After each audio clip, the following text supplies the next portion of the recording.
ساڵتان لێبێت و ئەم کاتتان باش لەم هەفتەی کۆواردا شانۆگەری و چالاکی هونەری جۆرا و جۆر ڕوویداوە. ئێمەش بە گرنگترینیان دەست پێ دەکەین و پاشان بڕگە سەرەکیەکانی کۆوارتان پێشکەش دەکەین. دەستگای ڕۆشنبیری و ڕاگەیاندنی پارتی دیموکراتی کوردستان ڕێوەڕەسمێکی تایبەتی بۆ ڕێزگرتن لە هونەرمەندی شانۆکار و ئەکتەر و دەرهێنەر ئەحمەد سالار ڕێکخست. لە ڕێوەڕەسمەکەدا ئەحمەد سالار کتێبی بیرەوەریەکانی خۆی بە ناونیشانی ڕۆژان بڵاو کردەوە کە لەلایەن دەستگای گوڵانەوە چاپ کراوە.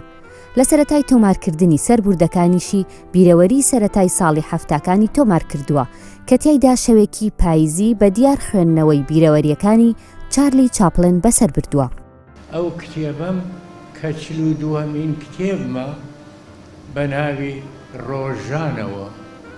ڕۆژانە و سەربوردانەی ژیانە ئەگەر بتەوێ ڕاستگۆترین مێژووە، ئەگەر بتەوێ ڕۆمانە، چیرۆکە، هەموو لایەنەکانی کۆمەڵگای تیا بیندێ، هەر هەمووی ژیان و سەربوردەی ژیان. جوانترین سەربوردەی ئەوە ئەوەی توانومە ویستومە دەستپاک بم. شانۆ لە ماڵەکەی خۆیەوە دەستی پێکرد. ڕۆژانە لاسایی باوکی دەکردەوە. ئەندامانی خێزانەکەی تاکە هەواداری و بینەری بوون، چەپڵەیان بۆ لێدەدا. منداڵ بوو لە کۆڵانەکانی چوارباغدا لە جیاتی چاوشارکێ و هەلوکێن منداڵانی کۆ دەکردەوە و شانۆگەری پێدروست دەکردن. بەڵام ڕۆڵی سەرەکی و کوڕە ئازەکە هەر بۆ خۆی بوو.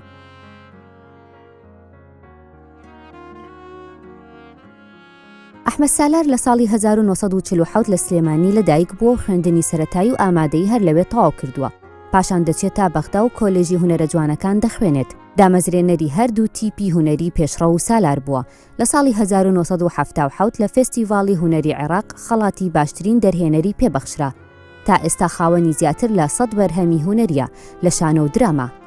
یەکەم بەرهەمی شانۆیی بە ناوی کاوەی ئاسنگەر بووە لە ساڵی 1967 کە لە قوتابخانەکەیاندا ئەنجامی داوە و ڕۆڵی سەرەکی تیادا بینیوە. بە دراما تەلەڤیزیۆنیەکانی خەندەی بە نێو ماڵی کوردیدا بڵاو کردوێتەوە. پاڵتۆ کە ڕۆڵی خواڕەحمی تێدا دەبینی، جەنابی موفەتیش، پیسکەی تەڕپیر لە هزری زۆر بەماندا تا ئێستاش ماوەتەوە. دووبارە دەتوانێت بمان خاتەوە پێکەنین. سەباوی ژنی حەیای 1000 ساڵی بنەماڵیان بردووە. بڵێم چی ماڵی مەحموود برا بۆ بە ئاگر و ئێمەی پێ. هەردوو هونەرمەند شێرکۆ عەباس و هێمن حەمید لە سەنتەری ڕۆشنبیری قەڵای هەولێر دوو کاری هونەریان پیشاندا. کارەکان لەلایەن سپۆتلایت و پەیمانگەی گۆتەی ئەڵمانیەوە سپۆنسەر و پشتگیری کرابوون. یەکێک لە کارەکان دەربارەی قەڵای هەولێرە و لەلایەن هونەرمەند هێمن حەمیدەوە ئەنجام دراوە. یەکێکی تر لە کارەکان دەربارەی ئەو بیرەوەریانەیە کە لە ئەم نەسوورەکەی شاری سلێمانی بینراوە و ڕوویانداوە. هونەرمەند شێرکۆ عەباس لە ڕێگەی کۆکردنەوەی ئەرشیفی ڤیدیۆیی و فۆتۆوە کارێکی نوێی ئەنجامدا لەسەر بابەتە شاراوەکان لە ئەم نەسوورەکەدا. بێگومان ئەو پرۆژەی ئێمە پرۆژەی من و شێرکۆ عەباسی هونەرمەند کە لە پرۆژە گەورەکەی سپۆتلایتی عێراقی پەیمانگەی گۆتە ئێمە یەکێک بووین لەو ینی با بڵێن پرۆژەکەی ئێمە بەگشتی کارەکەی من و شێرکۆ یەکێک بوو لەو پرۆژانەی کە وەرگیرا. ئەو دوو شوێنەوەکە ئەوەی کە لە سەرەتادا شوێنی جیاواز بوون، با بڵێن شوێنی ئەوە نەبوو، دوجار بوون بە موزیەم بوونە مۆزەخانە. خۆشتان هەرچەندە لە پرۆژەکەی من ئاگادار بوون لە بیدایەتەوە کە هاتن من ئەو پرۆژەی خۆم لە قەڵای نوێ ئەنجامماندا لەگەڵ خەڵکی قەڵا. ئەو خەڵکی کە لە قەڵا ئەژیا گواستراونەوە بۆ شوێنێکی تر بە ناوی قەڵای نوێ، ینی گەڕێکێکە بوونەوە بە بەشێک لە خەڵکی هەولێر. خۆی لە ئەساسە ئەوانە خۆیان بە خەڵکێکی تۆزێک جیاواز دەزانی لەبەرەوەی لەسەر قەڵا ئەژیان و سەر قەڵاش بۆ خۆی تایبەتمەندی خۆی هەبوو، با بڵێن سنتەری شارە کۆمەڵێک جیاوازی هەبوو. ئیتر کە گواسترانەوە بۆ شوێنە ژیانیان بە نەوعێکی دیکە گۆڕا. منیش پێم باش بوو لەبەرەوەی کە لێرەش ڕۆیشتن کۆمەڵێک بیرەوەری زۆریان بەجێهێشت. ئەو بیرەوەریانە هەمووی مایەوە تەسەوڕم دەکرد پێویستی بۆەوەیە کە دیکۆمنت بکرێ، هیچ نەبێت دیکۆمنت بکرێیان کارێکی هونەری لەسەر بکرێت.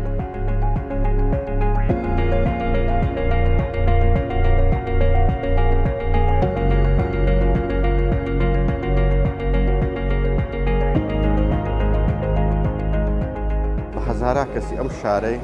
ینی نیانزانیە ژیان چۆن بەڕێکراوە لەو قەڵایە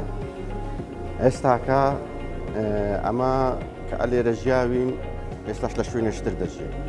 ینی بەراوردی ئەو دوو شوێنەی چۆنە ئێرەمان پێخۆشتر بوو هەر ڕۆژێک ئەگەر حکومەت ڕێگەمان پێ بداتن ئەمە بگەڕێنەوە ئێرە ژیانی ئێرەمان پێخۆشتر بوو لە قەڵاینە ئەم کارە هونەریەش کارێکی زۆر پێشکەوتوو بوو زۆر سەرکەوتوو بوو ینی کە ئینسان ئەتوو لە شوێنێکی ژیای دوایە بەدەست خۆت قەڵایەک دروستکەوە زۆر ئەساسە ئەمانە ئەمە بەدەست خۆمان ئەو قەڵایەمان دروست کردەوە کە کۆڵانەکان چۆن بووینە ئەو ماڵی فلانی لێرە بووە ئەو کۆڵانە فلان ناوی هەبووە ینی ئەلێرە تۆپانێمان دەکرد ئەلێرە دەژیان ینی ئەو هەموو بیرەوەریە لێ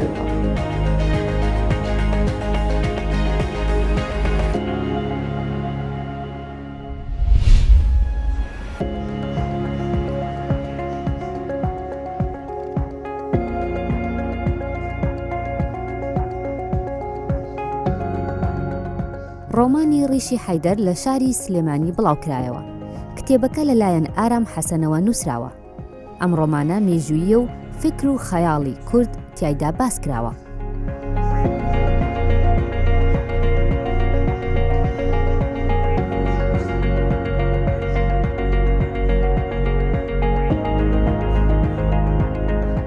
ڕۆمانەکەم باسی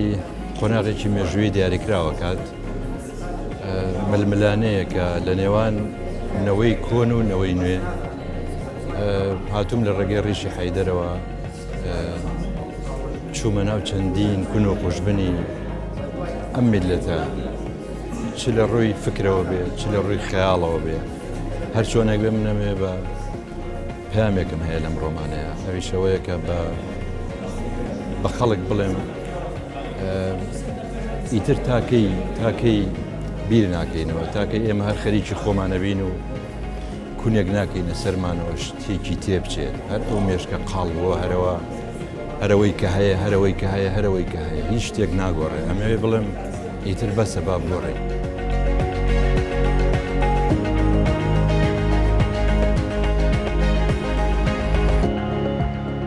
مەبەستم لەو ڕیشە بە شێوەیەک لە شێوەکان هێمایەک بۆ ئازادیە کە ئینسانی کورد کەم تا زۆر هەوڵی بۆ ئايات خۆشی ئەوێ هەر یەکێکمان حەیدەرێکین بەڵامی تر بارودۆخی سیاسی بارودۆخی کاڵفامی میلەتەکەمان کەوای کردووە ئێمە هەست بەوە نەکەین ئێمە و ئازادیە فەرامۆش بکەین زۆر کە من ئەوانەی کە گرنگی بەو ئازادیایە من ئەوەم وتووە حەیدەر تاچی کوردە جەنابتی ئەوە منم هەمومان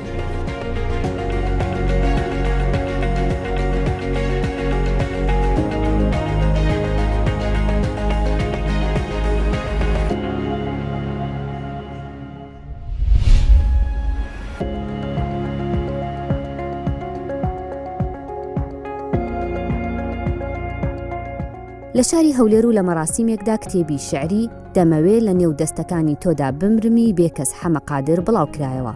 شاعیر لەسەر کتێبەکە واژۆی کرد. ناوەڕۆکی شعرەکانی بێکەس ئەویندارین و باس لە ئافرەت دەکەن.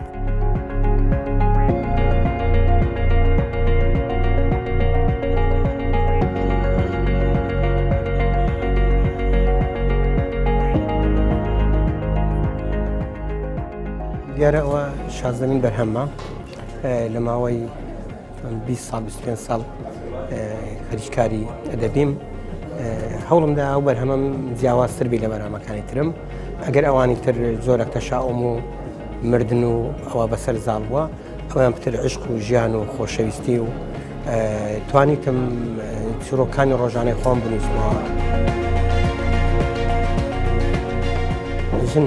پانتایی تەواوی دیوانەکەی داگیر کردووە وا کارم کردووە و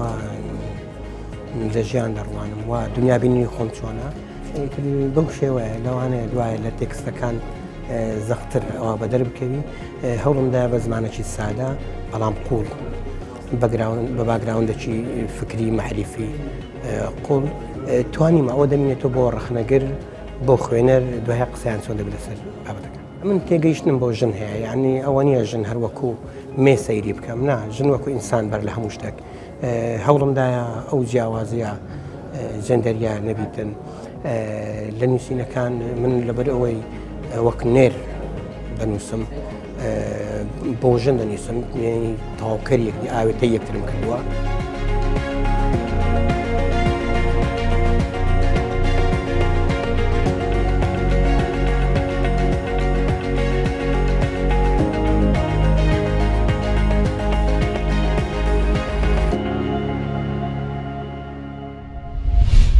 کاتێک هونەر لە باوانەوە بۆنەوەکان دەگوازرێتەوە دەبێتە هۆی ئەوەی ئەو بەهرەیە بە نەمری لە نێوانیاندا بمێنێتەوە.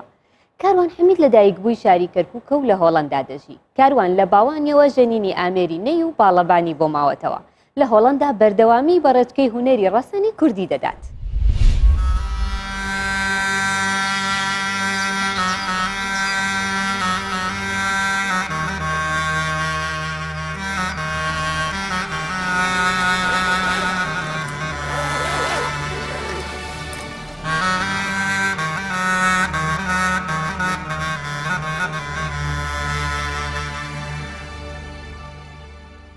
من کاروانم ناسراوم بە کاروان حەمید حەلاق خەڵکی شاری کەرکووکم لە گەڕەکی ڕەحیماوە لە دایک بوومە لە ژیانی تایبەتی خۆم هەر لە مناڵێکەوە حەز و ئاواتی ئەوەم بوو کە منیش وەکو هەر کەسانێکی تر بمە عازف یان بمە ژەژەنیارێک لە باپیرمەوە ئەو ڕێچکەیم گرتووە لە باپیرمەوە بۆ باوکم لە باوکشمەوە بۆ خۆم بەڵام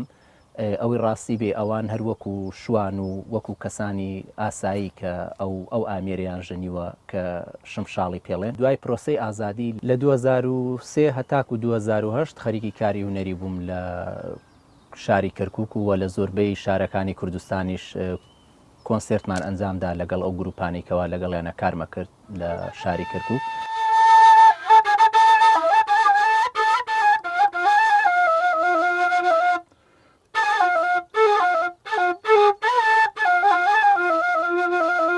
لە 2010 کوردستانم بەجێهێشت و ڕوون کردە ئەوروپا لەبەر چەند هۆیەک.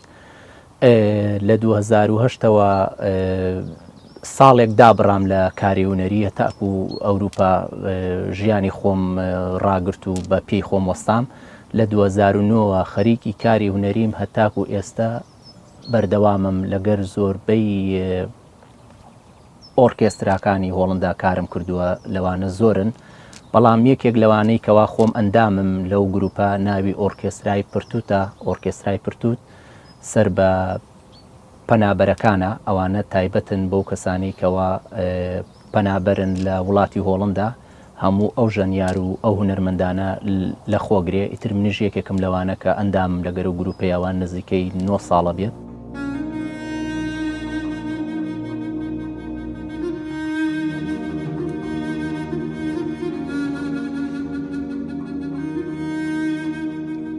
وەکو کاروان گۆرانی بێژ نیم. من هەر چەند ئامێرێکی هەوایی ئەژەنم لەوانە باڵەبان و شمشاڵە و نەیە بەڵام بە پێویستی شمزانی من بتوانم گۆرانی کوردیش لەگەڵ ئەو ئۆرکێسترانەیە بڵێن.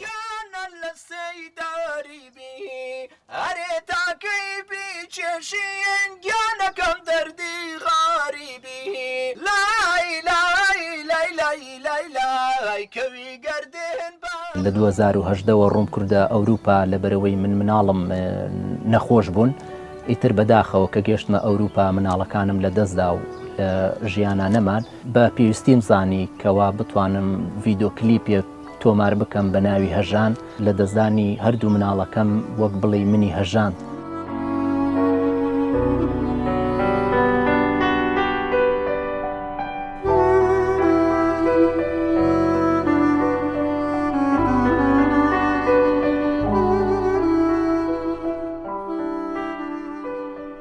لێرە یەک شتێک باز بکەم کە باسی قارەمانێتی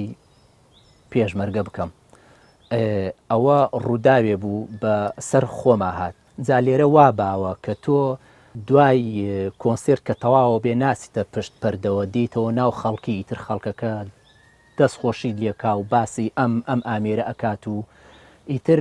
یەکێ لەوانە کە هاتن بۆ لای من زۆرم پێسەیر بوو ژن و پیاوێ بوون تەمەنیان لە 6 بۆ 7 ئەبوو ئیتر هاتن بۆ لام وتیان ئێمە لە خۆشی تۆ هاتوینە ئیتر منیش زۆرم پێخۆش بوو وتم دیارە ئەمانە پێشتر ئاگیان لە ئەو بابەتانی من بووە و ئەو کلیپ و ئەو کۆنسێرتانی مش وتم زۆر سپاس دەکەم بۆ ئێوە من ئەناسن پێشتر وتیان نا ئێمە تو ناناسین ئێمە پێشمەرگا ناسین ئەیتر زۆرم لەلا سیر بوو وتم چۆن پێشمەرگا ناسن ئیتر هەردووکیان وتیان ئێمە هەتا ئەمرین ئەو ڕۆژەمان لەبیر ناچێ کەوا پێشمەرگە کوڕەکەی ئەوانی ئازاد کردبوو کوڕی ئەو ژن و پیاوە سحوفی ئەبێت لە هەرێمی کوردستان کە کاتێک ئەکەوێتە بەردەستی داعش یان بریندارە بێ نازام چۆنە ئیتر ئەو کاتە برا پێشمەرگەکان ئەو سحوفیە ئازاد دەکەن و ئەیگەڕێنەوە بۆ وڵاتی هۆڵندا ئەوە بۆ من شتێکی یەکجار سەربەرزی بوو بۆ من یعنی کەوا دوو هۆڵندی بێن لە لای منەوە بڵێن ئێمە لە خۆشی پێشمەرگە هاتوینە بۆ لای تو ئەوە بۆ من و بۆ کورد بەڕاستی سەربەرزیە و وەشانازیشی پێواتە.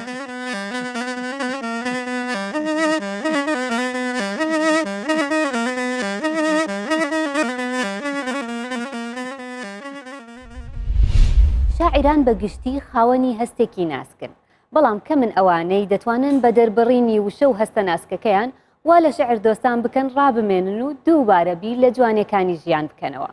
بەرزان هەستیار یەکێکە لە ئەو شاعرە کوردانەی کە هەوادارانی بەتاسەوە چاوەڕوانی شعرەکانی دەبن و لەم ئەڵقەیەدا میوانی کەوارە.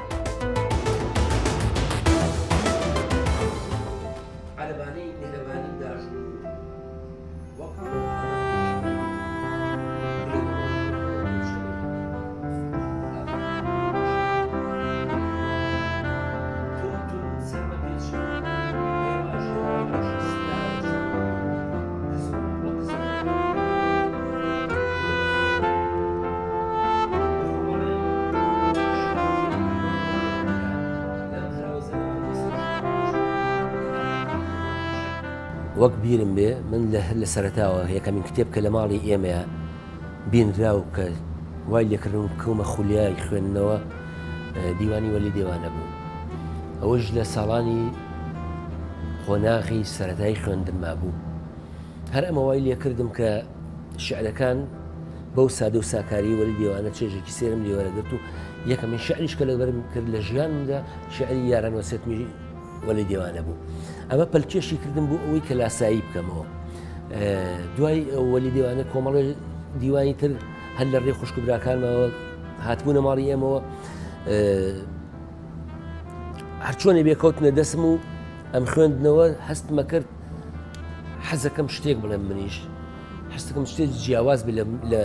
مناڵەکانی قوتابیەکانی هاوڕێم شتێ بێ پێی بوترێ شێعر وەکو ئەمانە لەو سەرەتا کاڵ و کرچەوە دەستم پێ کرد و بیرم دێ لە قۆناغی 5 سەرەتایە بوو ئەمە لە 1-2 چاوپێکەوتنی تریشە باسم کردووە قوتابیەکمان لەگەڵا بوو کە زانی من شعرە نووسم کە بەو هەڵبەتە لە بینی دوو کەوانەیە شعر وتی حەزەکەم کچێکە هەیە لە گەڕەکەمانە شتێشم بۆ بنووسی بوو ئەو کچە ناوی فڵان و وەڵحاڵ بۆ نووسی شەو بۆ هاتمە خوارەوە و کۆمەڵشتم بۆ نووسی و بەیانی بردم بۆ قوتابخانە کاتی خۆی مامۆستا شەخزایید باوکی هونەرمەند دیاری قەرداخی مامۆسامان بوو لە قۆناغی سەرەتاییە ئەم شعرە نازانم چۆن کەوتووە بەردەستی ئەو بانگی کردم و زلێکی لێم و وتی شعر بنووسە بەڵام شعریبان نەنووسی ئەو زلەیە یەکەمین بە خەبەرهێنانە بوو کە و ناوی ناوتی شعر زۆرم پێخۆش بووە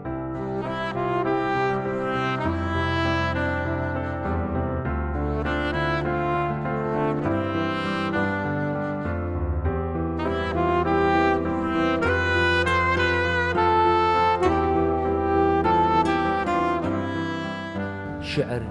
بۆتە ئەو فریاد ڕەسەی کە تەنیایی یان کارەساتیان با بڵێن چورتمێک بەبێخی شاعیرە گریایەخی کەسێ گرێ ڕەنگە دەستی بە کەسانیەکان نەکە ئەوەی چڵە پوشێکیشی دەست نەکەوی لەو دەریای دەستی پێوە بگرێ ئەوەی کە خۆی بە فریاد ڕەسی خۆی ئەزانێ وشەیە شاعیر وشە بە فریاد ڕەسی خۆی گەلێ جاران لەو حاڵەتانەیە و بە تایبەتی لە دەرەوەی وڵات کە نزیکەی واتۆرم بڵێم چارەکە سەدەیەکە ژیان لەوێ بەسەرابەم ئەم فریاد ڕەسە لە زۆربەی زۆری حاڵەتەکانە گەیشتووەتە هەنام لە شەوانی زۆر تایلایە لەو کاتە پڕکارە ساتەکانە لەو کاتانەیە کە غوربەت ناخی ئینسانەکاندا کرۆژێ شعر بۆتە ئەو سەڵە کە لە ناو دەریایکی پڕگێژەنیشە بۆتە بە سەوڵی ئەو بەلەمەی کە لەو دەریای پڕگژنەیە گرانومێتی و کەنارێکی ئارام هەڵبەتە وەک جارێکتری ژێڵێمەوە من قەرزارباری شعرم کە دەیان جار لەو لێواری مەردنەیە گەڕانومێتیەوە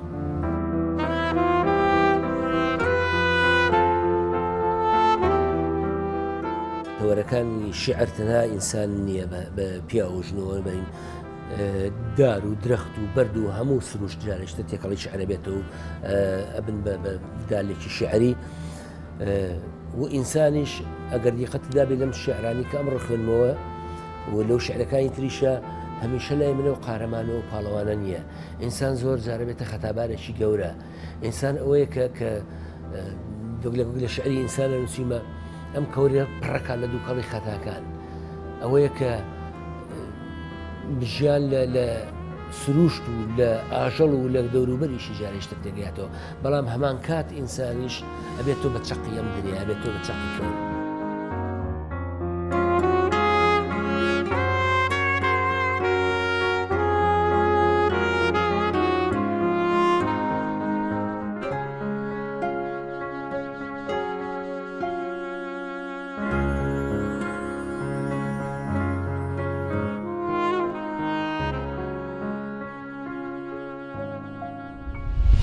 دوابڕگەی بەرنامەکەمان دەربارەی ژەنیارێکی عودە ژەنیارێک کە نیو سەدەیە عودی لە باوەش گرتووە عود بۆتە هاوڕێی تەمەنی و لەگەڵ زۆربەی گۆرانی بێژەکانی ناوچەی بادینان میوزیکی ژەنیوە و ئاوازیشی بۆ داناون ئەم ژەنیارە سەباح زاخۆیە بیستویەکی هەیباێ ساڵە 1982 و مەگەلێک پێخۆشە برایەوە ئەردەوان زاخۆلی و ئەیاد زاخۆلی و کاک سەباح زاخۆلی و هەندێک ئاوازێک جان پێشکەش کرد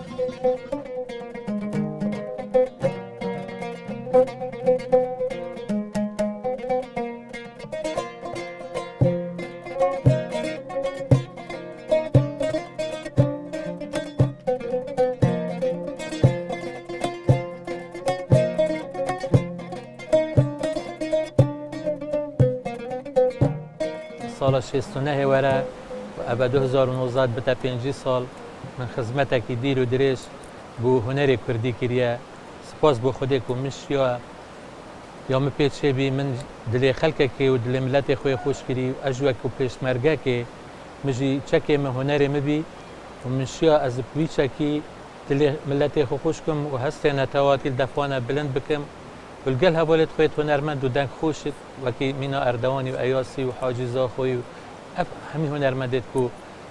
دەست پێکا من حتا نوکە مشیا کار کردی گەلوانە دەرینا من ئاوازدانەریە چونکە بەرێژدا دەنگێ من مدیت نەل ئاستێ ستران گوتنیە بەرابەتر من موزیک هەلبژارت و ئاوازدانەری ساڵە هەفتەی پشتی بەیان ئازاداری ئەکەم ئانگا نەوروزێ مەلزاخۆ کرد و بۆ مشەرەفێک مازنە پشتی 5 ساڵە ئەبروکە آخر ئاهەنگا نەوروزێ ملنا پێشمەرگەی کرد جەبهێ سحێلا بۆ سەر بلنداییەک و ئەبە 5 ساڵ ئەس ئاهەنگێت نەوروزێ شل نافرێزێ شوڕەشێ پێشمەرگەتێ شل نافجەرگێ دژمنی مەشیە ئەم ئاگرێ خۆ بێلی نەهەر هەل